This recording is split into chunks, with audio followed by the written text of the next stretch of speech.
तो कहानी शुरू होती है और हम लारिसा को देखी। तभी अचानक एक लड़ाकू जहाज तेजी से गुजरा और तुरंत बाद एक मुसाफिर प्लेन से जा टकराया। प्लेन फटकर उसमें एक बड़ा छेद बन गया। इतनी ऊंचाई पर हवा का जबरदस्त बहाव उठा और उसने एयर होस्टेस और कई मुसाफिरों को एक झटके में बाहर खींच लिया। सीट बेल्ट न लगाने की वजह से लारिसा हवा में उछलती हुई प्लेन के अंदर यहाँ वहां टकराने लगी। जब हवा उसे केबिन से बाहर खींचने ही वाली थी, व्लोदिया ने वक्त पर उसे पकड़ लिया, लेकिन वह उस तेज बहाव को रोक नहीं सका और उसका हाथ छूट गया। शुक्र है लारिसा ने तुरंत पास की सीट पकड़ ली और बाहर गिरने से बच गई। पर व्लोदिया की किस्मत इतनी मजबूत नहीं थी। हवा के जोर ने प्लेन को तुरंत 2 हिस्सों में चीर दिया और उसे अपने साथ ले गई। इसके बाद लारिसा प्लेन के दूसरे हिस्से के साथ तेजी से नीचे गिरने लगी। इसी वक्त उसे सीट बेल्ट की याद आई और उसने जल्दी से उसे बांध लिया। अब सब कुछ किस्मत पर था। उसे बस यही उम्मीद थी कि यह बेल्ट उसकी जान बचा लेगी। जल्द ही प्लेन जमीन से कुछ ही मीटर दूर रह गया। अच्छी बात यह थी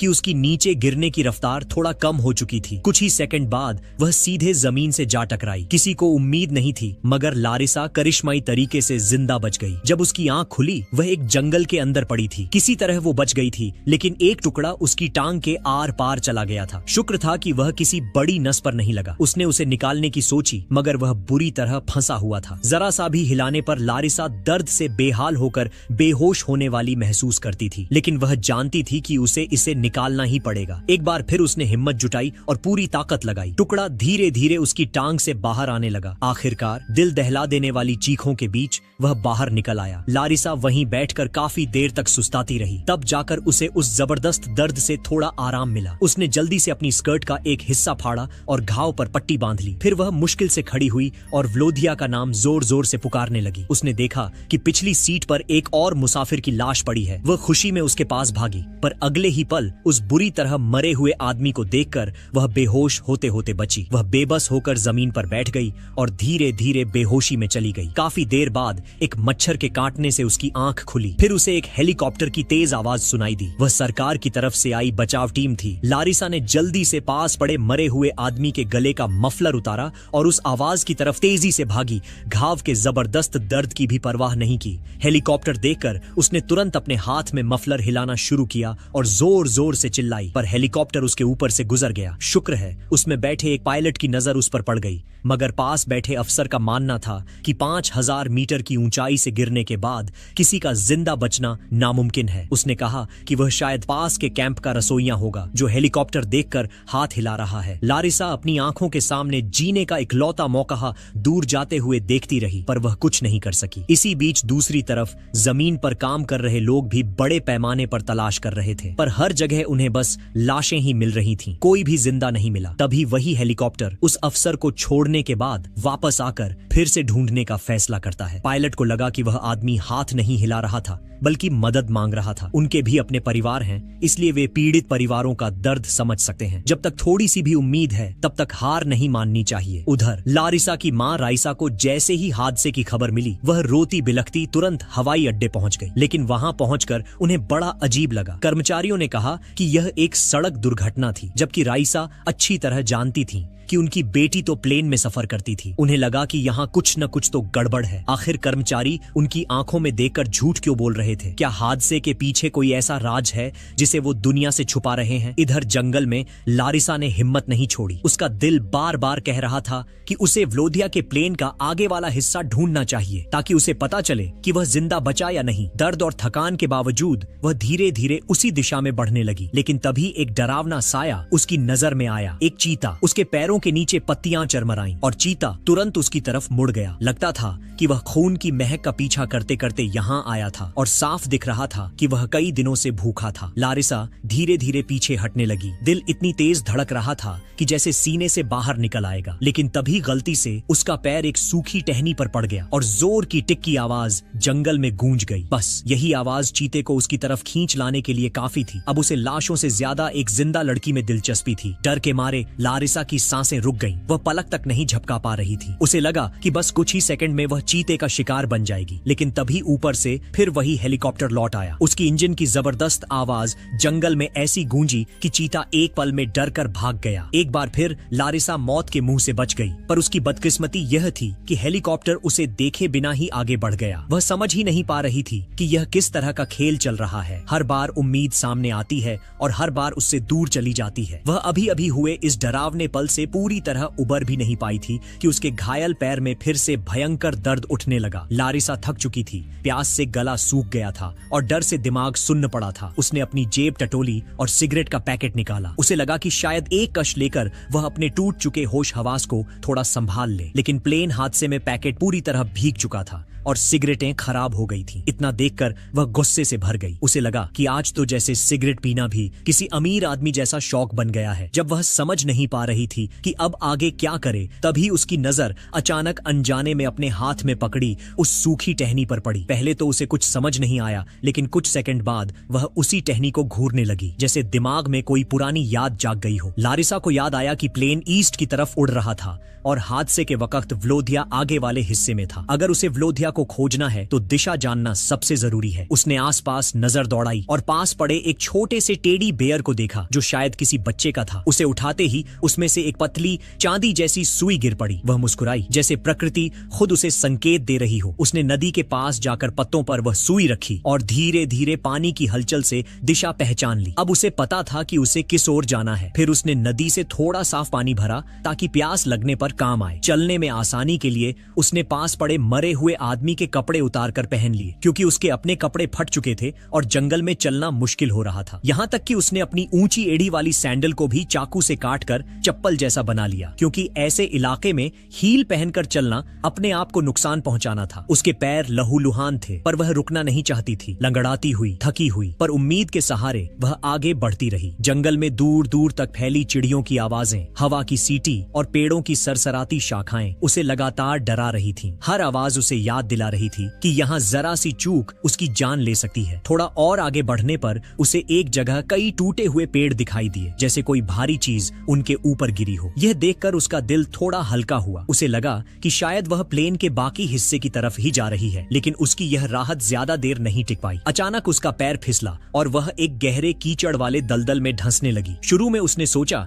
कि शायद वह आसानी से बाहर आ जाएगी, लेकिन जैसे ही उसने हाथ पैर मारे वह और भी तेजी से अंदर धंसने लगी। घबराहट से उसका दिल जोर जोर से धड़कने लगा। कीचड़ उसकी कमर तक पहुंच चुका था और हर सेकंड हालात बिगड़ते जा रहे थे। जब उसे लगा कि शायद अब कहानी यहीं खत्म हो जाएगी, तभी उसकी नजर सामने पड़े एक छोटे से पेड़ पर गई। वह बेहद पतला था, जैसे हवा में हिल जाए, पर उस वक्त वह लारिसा की नजरों में किसी जीवन रेखा से कम नहीं लगता था। उसने पूरी हिम्मत जुटाई, हाथ बढ़ाया और उस पेड़ को पकड़ लिया। उसने पूरी ताकत झोंक दी। ऐसा लगा कि या तो यह पेड़ उखड़ जाएगा या फिर वह खुद बच जाएगी। पेड़ अपनी जड़ों से थोड़ा हिला, लेकिन पूरी तरह नहीं टूटा। इसी बीच लारिसा ने खुद को एक जोरदार खींच के साथ कीचड़ से बाहर निकाल लिया। वह हांफती हुई कीचड़ से लथपथ जमीन पर गिर पड़ी, पर जिंदा थी और बस यही बात मायने रखती थी। पर मुसीबतें जैसे उसकी जिंदगी में लाइन लगाकर खड़ी थीं। एक खत्म होती नहीं थी कि दूसरी सामने आ जाती। वह किसी तरह लंगड़ाती हुई एक पहाड़ी पर चढ़ ही रही थी कि अचानक जमीन उसके पैरों के नीचे फिसल गई। मिट्टी इतनी ज्यादा चिकनी थी कि उसका संतुलन बिगड़ गया और वह लड़खड़ाकर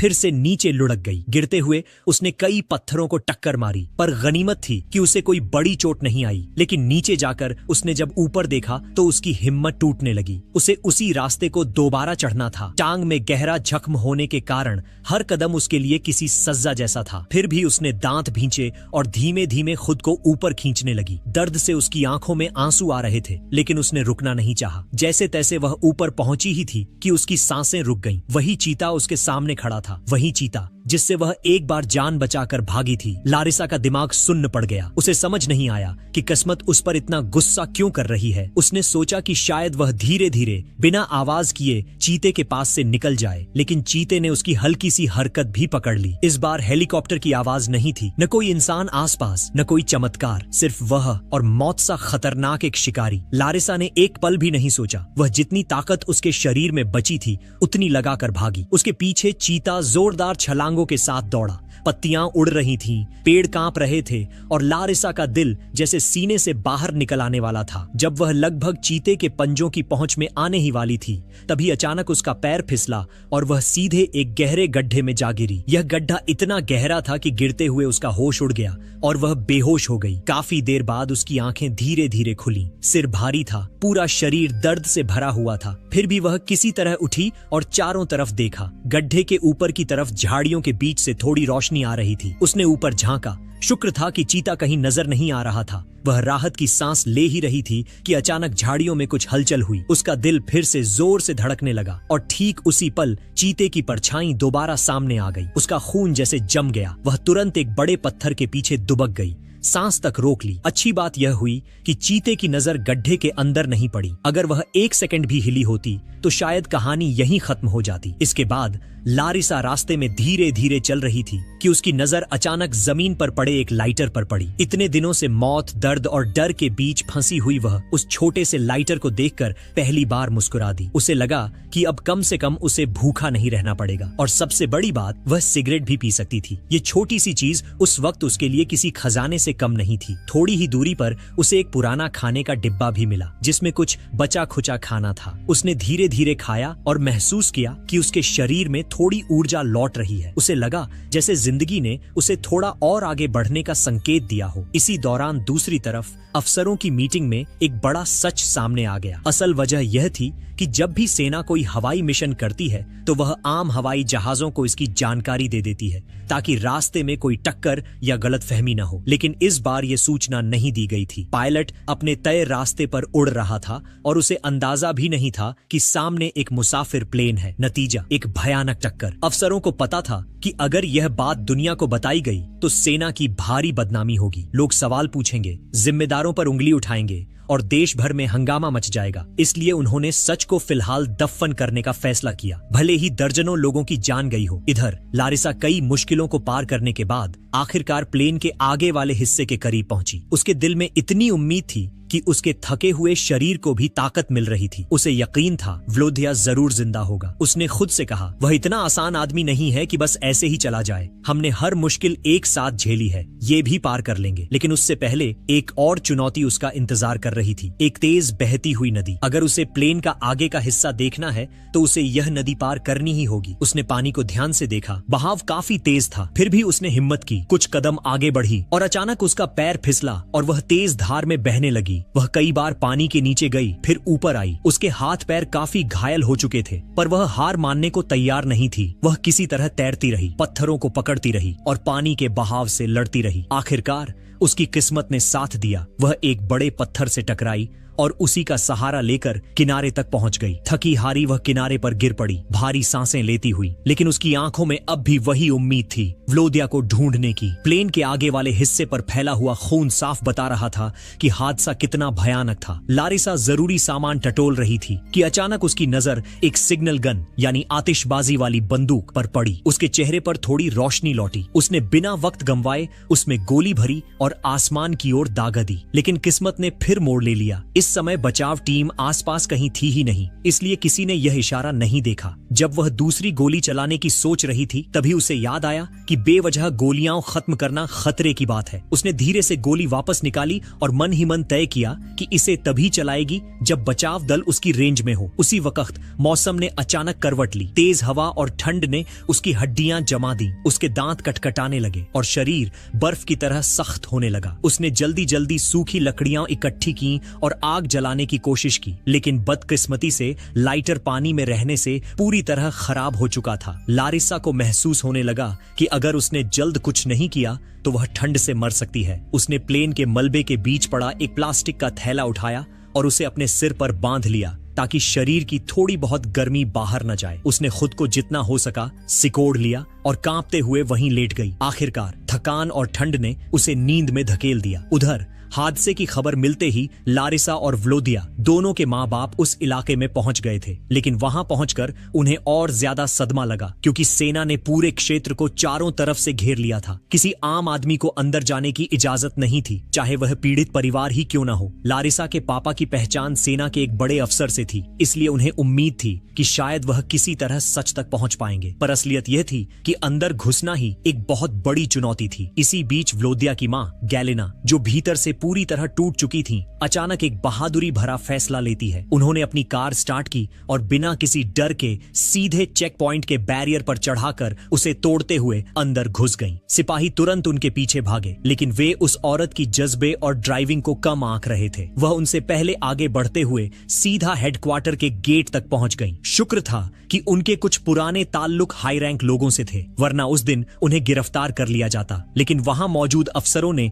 उनका दर्द समझा और उन्हें और परेशान न करने का फैसला किया। वह आदमी जो उन्हें रोकने आया था खुद एक पिता था। उसने गैलेना की आंखों में वह डर देखा जो अपने बच्चे को खोने का डर होता है, इसलिए उसने उन्हें भीतर ले जाकर इंचार्ज से मिलवाया। इंचार्ज की मेज के सामने खड़े दोनों परिवार अपने आंसू रोक नहीं पाए। उन्हें यकीन ही नहीं हो रहा था कि इतना बड़ा हादसा सच में हुआ है, पर उनके दिल का एक कोना अब भी उम्मीद से भरा था। जब तक किसी की लाश नहीं दिखती तब तक कहानी खत्म नहीं होती। इंचार्ज ने उन्हें भरोसा दिलाया कि बचाव टीम अपना पूरा जोर लगा रही है और जो भी संभव होगा वह किया जाएगा। जब दोनों परिवार बाहर चले गए तो इंचार्ज ने उस आदमी को बातचीत के लिए रोका। वह बोला, सर, पहली बार जब हमारी हेलीकॉप्टर टीम गश्त कर रही थी, उन्हें दूर से एक लड़की दिखी थी, शायद उसने हाथ भी हिलाया था। यह सुनते ही इंचार्ज की आंखें बड़ी हो गईं, जैसे उसे किसी बड़ी बात का सिरा मिल गया हो। उसने बिना एक सेकंड घंवाए तुरंत आदेश दिया, अभी हेलीकॉप्टर भेजो, उसी दिशा में, उसे ढूंढो। इसी बीच दूसरी तरफ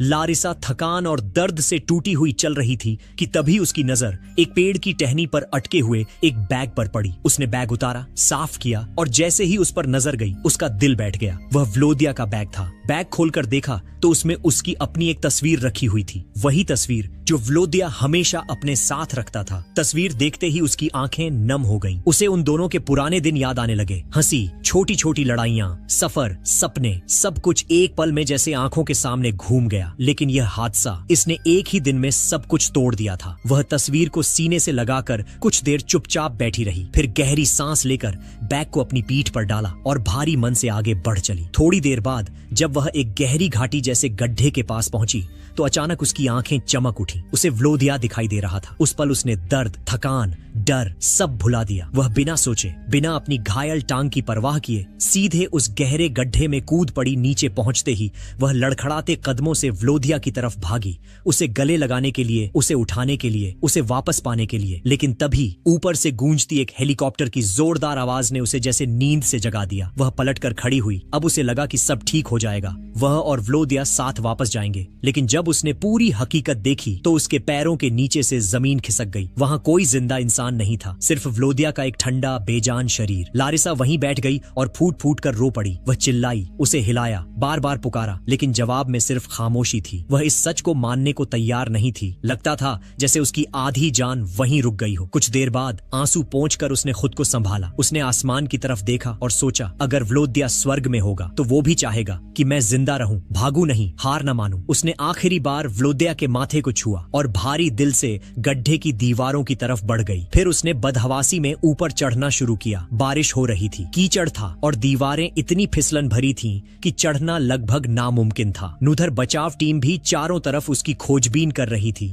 वे उसकी आवाज सुनने की कोशिश कर रहे थे। लारिसा जितना जोर से चिल्लाती उतना ही उसकी आवाज बारिश में दब जाती थी। वह ऊपर चढ़ती, एक हाथ जमाती और अगली ही पल फिसलकर फिर नीचे आ जाती। लेकिन उसने रुकना नहीं चुना, क्योंकि अब वह सिर्फ अपने लिए नहीं बल्कि व्लोदिया की याद के लिए भी लड़ रही थी। पर अच्छी बात यह हुई कि उधर दूसरी तरफ खोज में जुटे उस आदमी को लारिसा द्वारा दागी गई पहली सिग्नल गन की गोली मिल गई। उसके धुएं और गंध से उसे पक्का यकीन हो गया कि लारिसा यहीं कहीं आसपास है। उसने पूरी ताकत से उसका नाम पुकारना शुरू कर दिया। जंगल की खामोशी को चीरती उसकी आवाज हर तरफ फैल गई। उसी समय लारिसा भी आखिरकार उस फिसलन भरी दीवार से ऊपर चढ़ने में सफल हो गई। वह इतनी थकी हुई थी कि खड़े रहना भी मुश्किल था, लेकिन उम्मीद उसके अंदर अब भी जिंदा थी। कांपते हाथों और तेज धड़कते दिल के साथ उसने सिग्नल गन उठाई, उस आखिरी गोली को भरा और पूरी उम्मीद, पूरी ताकत और पूरी दुआओं के साथ उसे आसमान की तरफ दाग दिया। जैसे ही वह छोटी सी लाल रोशनी हवा में फटी,